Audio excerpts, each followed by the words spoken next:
Ito ay rated SPG, striktong patnubay at gabay ng magulang ang kailangan.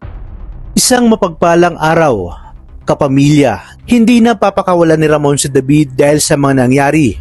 At para malaman kung ano ito, ay panoorin natin sa dulo ng bidyong ito. Makakarating kay David ang nangyari sa kanyang nanay Tess at ng pang-hostage dito ni Olga. Kaya naman agad itong pupunta sa ospital, ngunit hindi niya sasabihin kay Ramon dahil batid niyang ito ang magiging katapusan ng kanyang plano pag nagkataon. Pupunta lang siya doon para makapaghiganti kay Olga at para masiguro niyang mapapasa kanya na ang lahat ng mana ng mga Montenegro.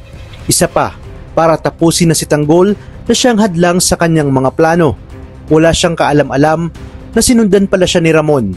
Narinig kasi ni Ramon na may kausap si David at sinabing may nangyaring gulo sa ospital kung saan naroon din ang kanyang nanay Marites.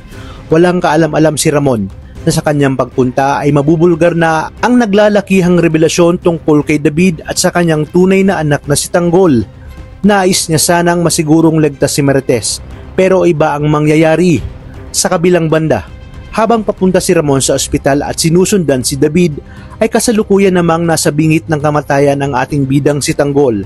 Pipilitin kasing ihulog ni Olga si Tanggol sa building, ngunit biglang nagkamalay si Marites at si Olga ang siyang nahulog dahil iniligtas niya sa kauna-unahang pagkakataon si Tanggol. Nangibabaw pa rin sa kanya ang pagiging ina, lalo pat unti-unti nang nagiging malinaw sa kanya na hindi naman talaga mga kaaway ni Tanggol ang nagdangka sa kanyang buhay. At bago niya tapusin si Olga ay narinig niya na sinabi nito kay Tanggol na hindi nito tunay na ama si Rigor na siyang ipinagtaka ni Marites. Mababaliktad ngayon ang sitwasyon at paghihinalaan niyang nagsisinungaling si Ramon at posibleng kasabot nito si Olga. Nakaligtas na si Tanggol at magiging emosyonal ang mga tagpo. Naluluhang itatanong ni Tanggol sa kanyang nanay Tess kung totoo ba ang mga sinabi ni Olga na hindi niya tunay na ama si Rigor. At kung totoo umano ito, sino ang kanyang tunay na ama na siyang mas naging nagpakomplikado ng sitwasyon?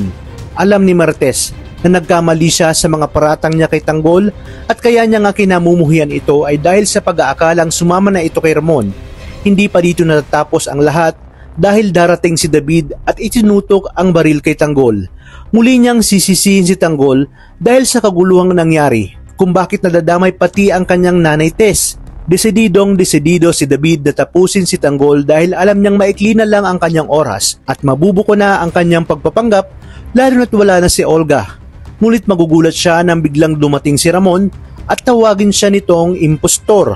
Dito hindi siya bibigyan ng pagkakataon ni Ramon na magpaliwanag at agad na ikakalabit ang gatilya kay David.